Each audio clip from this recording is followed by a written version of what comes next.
felt like you're living a double life? One side is all hustle, building your business, your career, chasing success. But on the other hand, there's a nagging voice asking, is there something more?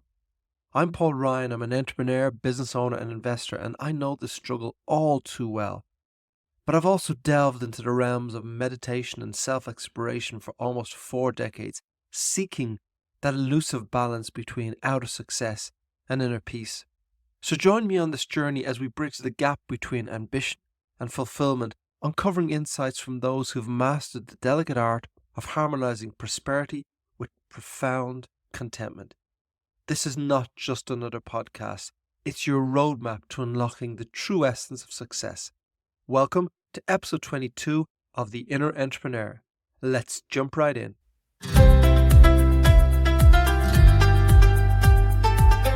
Welcome to the show. So today, we'll continue exploring 12 simple ideas that have the power to change your life. Simple ideas, but very powerful. So today, the simple idea is to never speak or act in anger.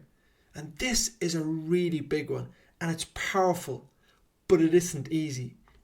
I'm talking about the chaos, the mess you can create in your life when you lose your temper, when you lose control, and when anger takes over. And when this happens, we shift from the executive function in our brain into making emotional decisions. And the results almost never lead to good outcomes. They tend to create more problems than we started out with. We have a mind, and we need to learn to use it, not lose it when we need it most. Now, I'm no doctor, I'm not a psychiatrist, but I have spent decades in business dealing with the challenges and problems that turn up every day, while also having a daily meditation practice for almost 40 years. And so what I'm talking about here is personal experience. This is what I've lived, and these are the lessons I've learned. Many years ago on a meditation retreat in India, my teacher said that everything that begins in anger ends in suffering. Now, I'd never quite heard it put that way, but I knew it was true. And we all know from our experience that when we lose our temper, when we act and behave in anger, that it doesn't lead to good outcomes. We all have experienced this. And it's true that anger has destroyed people's lives. Some people have spent their entire lives in a prison cell because they've acted in one moment of anger and lived the rest of their lives to regret it. Thankfully, nothing at that level of seriousness has ever happened to me, but I've done many stupid things that I've regretted when I've spoken or acted in anger. Mostly, my anger was business related. And in my early years, I was aggressive, demanding in business. And if I'm honest, I probably wasn't the most pleasant person to be around and to work with. I'm not sure where it started, but somewhere along the way, I began to use anger as a tool. I saw it as a strength. And when Angry Paul came out, I knew I was strong. I felt like I could tackle any situation. It made me feel confident. It made me feel superior and probably a little arrogant. I mean, when I was in this state, you didn't want to mess with me because I would put you in your place. And I lived with that person for a while. And I'm not quite sure when self-awareness finally dawned. And when I woke up and I realized that, I don't much like this guy. I don't like how I behave. I don't like how I speak to others. And I don't like how it feels to be in angry mode. So I became very aware that it didn't feel good to be angry. And as my emotions got hotter, my thinking brain, that executive function that we all need, it retreated. And anger, it just wasn't a good emotional state if I wanted to be effective, if I wanted to be wise, if I wanted to have good relationships, if I wanted to be successful, if I wanted to run a good business. Because when I was angry, like most people, I just didn't make good decisions. I didn't make good choices. And when you make bad decisions and when you make bad choices, guess what? That leads to very poor outcomes. But something else I realized is that nobody responds well to anger and aggression. If you want a positive response from others and you want a positive outcome in a situation, bringing your anger in is not a way to get their support and cooperation. If ultimately you want people to do what you want them to do, Anger is a very poor tool. It's a very poor choice. Because people feel pretty shitty when you're angry at them. They don't respond well. And as a result, they probably just get angry right back at you. Now, a situation that might have been sensibly resolved, you might have found a reasonable compromise. It just becomes a war, a bigger conflict. Because anger throws fuel on the flames. And in my experience, this almost always leads to the situation deteriorating, getting worse instead of getting resolved. People become more isolated, they become more fixed in their positions instead of seeking compromise and solution. And this brings us right back to India, to my meditation teacher, when he said, everything that begins in anger ends in suffering. And this is exactly what he was talking about. It was becoming very clear to me that my anger was a poor tool. In fact, it was damaging, it was destructive, and you know what? It just wasn't the person that I wanted to be. But still, there was a lot of business situations that I was in where I seemed to need to be aggressive to resolve the situation, where I felt like I needed to stand my ground and not be walked over. And so, while I was deciding to no longer use anger, that didn't mean that others wouldn't choose to bring anger. And so what would I do then? I began to wonder, could I still be strong and not be angry? So if I was in a difficult situation, would I be able to stand my ground without being angry? And this was my concern, my fear, I suppose. Because when you're familiar with anger, and by familiar I mean when anger is a behavior you turn to, maybe out of frustration, or just because it's a habit you've learned, well, you'll be aware that it doesn't feel good when you're there. It feels pretty shitty. And you'll know that it causes more problems than it solves. I think it's really useful to recognize this, to look back at situations you've been in where you've probably spoken in haste, spoken in anger, spoken in frustration, and lived to regret it. So once you recognize that and maybe have some unpleasant memories of things that went wrong, well, when you recognize this, you can make a logical decision to change. And so that's what I did. I made a simple pact with myself that I would never speak in anger again. I made a commitment to myself. Now, it wasn't easy, but the commitment was made. Now, just to be clear, I'm not talking about when you're in physically threatening situations where your life is in danger. You could return to a car park this evening and be threatened by someone. Someone could try to rob you or mug you or whatever. And for business, your life is not under threat. You're not in danger, but you're dealing with frustrations of how we operate day to day in business and in life. And so I mentioned that one of my concerns was that others might use anger. So how would I be in that situation? Would I be weak? Would I start losing in these situations and not getting the outcome I wanted because I was the person who wouldn't step up and wouldn't be angry?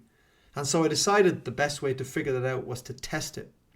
And what I discovered was when you control your temper, it's actually very, very powerful. You become stoic. You become quiet. You become thoughtful.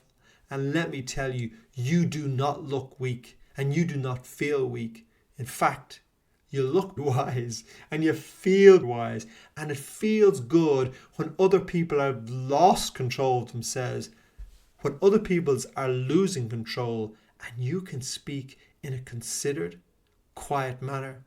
Wow.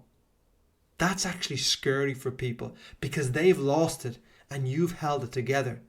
They've lost control of their behavior and their reactions, and you are in control of your behavior, your actions, and what you say.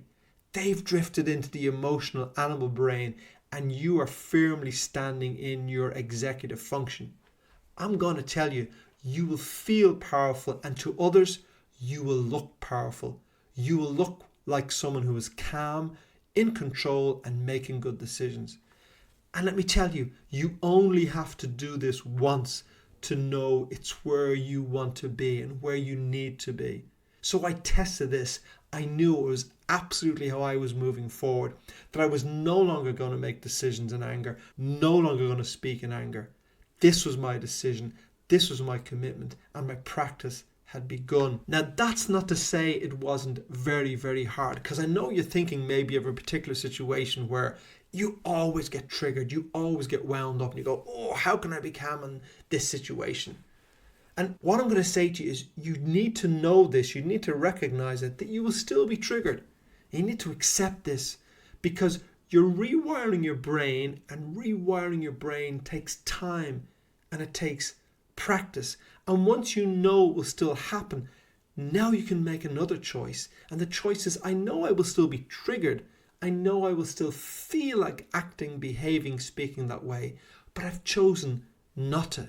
So you can let the anger rise, but you can choose not to respond to it. So you may see and feel the anger arise in your body. It will feel powerful. It will be difficult to resist. I have been there. But you will know you've made a choice to resist it, because you know the reward will be much better decisions, much better outcomes, and you will feel much better. But the warning is, do not expect this to be easy. Well, not in the beginning. You'll have to work really hard at it. You have to make a commitment, but it will get easier. It will get so much easier. Now, although it will take you a long time to master this, you'll never truly master it, because we will all still have some things that trigger us, but you will master the process of not responding when you're triggered. But the reward will be immediate. And what I mean is, the first time you're in a meeting or in a conversation and you control your frustration, you control your temper, and you don't act, you will begin to feel the reward. And the reward is, you will now be responding instead of reacting. You will be deciding how you behave. You will be deciding what you say.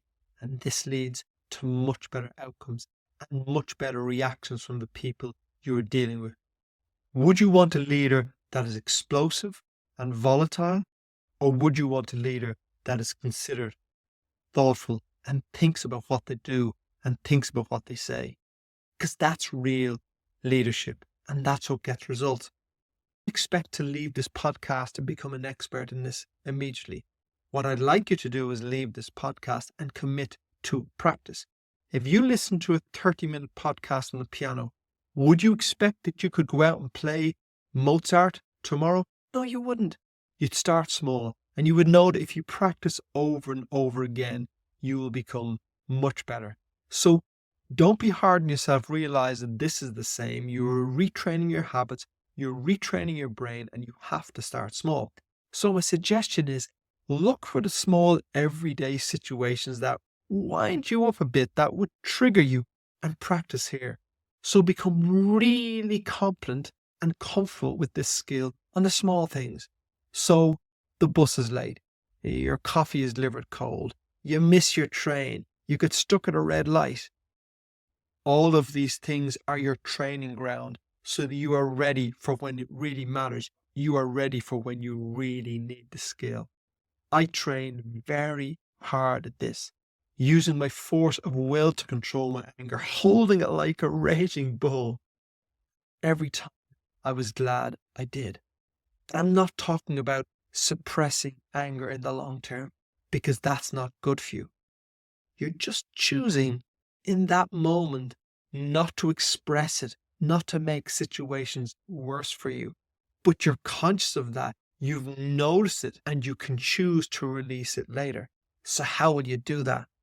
Go for a run, get some exercise, maybe scream in the shower or scream in the park, and when nobody's around you, let it out. Scream and shout and dance, and let it out physically and emotionally, because that's good. Or go and talk to someone who can help you, or maybe journal. So I want to make sure you realize there's a big difference. I'm talking about in a very specific situation.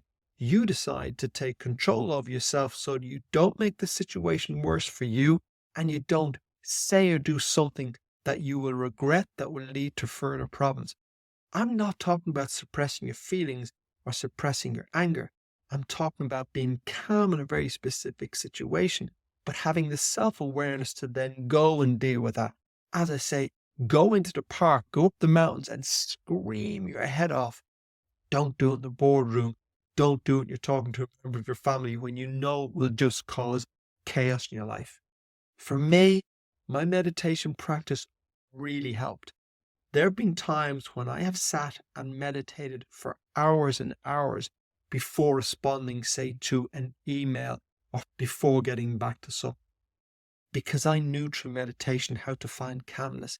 And I knew the difference between being calm and being very angry or being very frustrated. I'm sure you do too. And just think, one state of mind is calm, that makes good decisions. One state of mind is frustrated and angry, that makes bad decisions. So I decided not only would I not act and speak in anger, but I would wait to return to calm before I acted, spoke, or made my decision. And as I say, that often required me to retreat, to meditate, to go and run, to do anything. Journaling was great for that, by the way. I could write page after page, get my thoughts and my emotions out on paper. And once they were out, they were released, and I felt better physically, mentally, emotionally. And calm would return. Usually I'm by myself at this stage.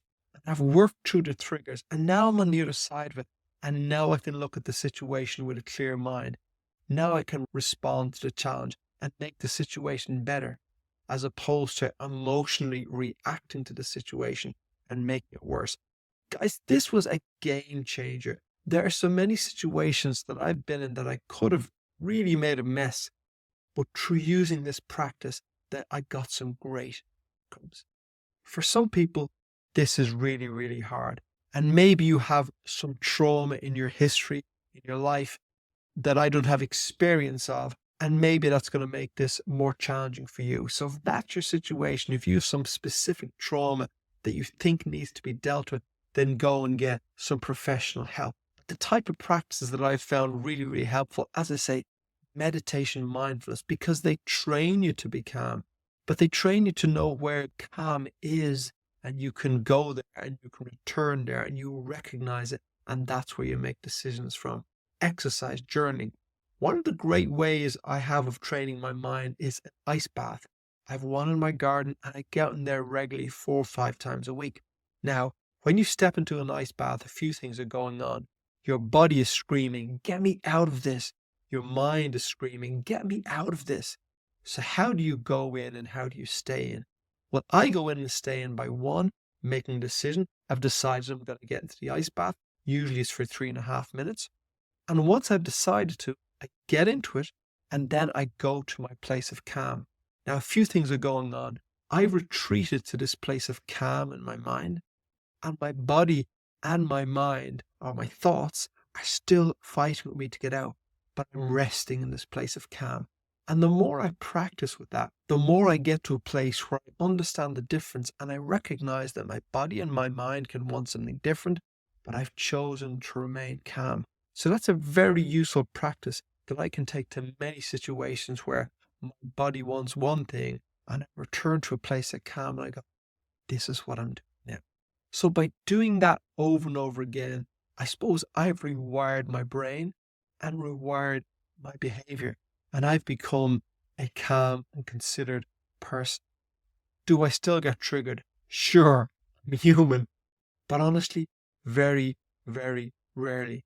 And when I do, 99% of the time, I will catch myself, and then I will go and I will reflect. I will search for peace of mind, and I will understand what triggered me, and I will work through it. And you know what? It always leads to better outcomes. If this resonates with you, if you get triggered and you find it hard to control your response, then first, make the commitment never to speak, never to act in anger. And second, begin the practice. Those two things are really important. You have to make the decision, you have to make the commitment, but none of that will matter if you don't implement the practice and start practicing small. This practice alone has had a huge impact on my life, particularly my business and professional life. It's a very powerful tool, a very powerful principle, but it's only valuable if you take action and you practice, implement it. And I hope you take the time to do that. Thanks for listening. If you enjoyed this episode, please do subscribe, share on social media, tell your friends about it, or leave a comment. It all helps us grow the show and share our message. Thank you for listening. See you on the next episode of The Inner Entrepreneur. Take care.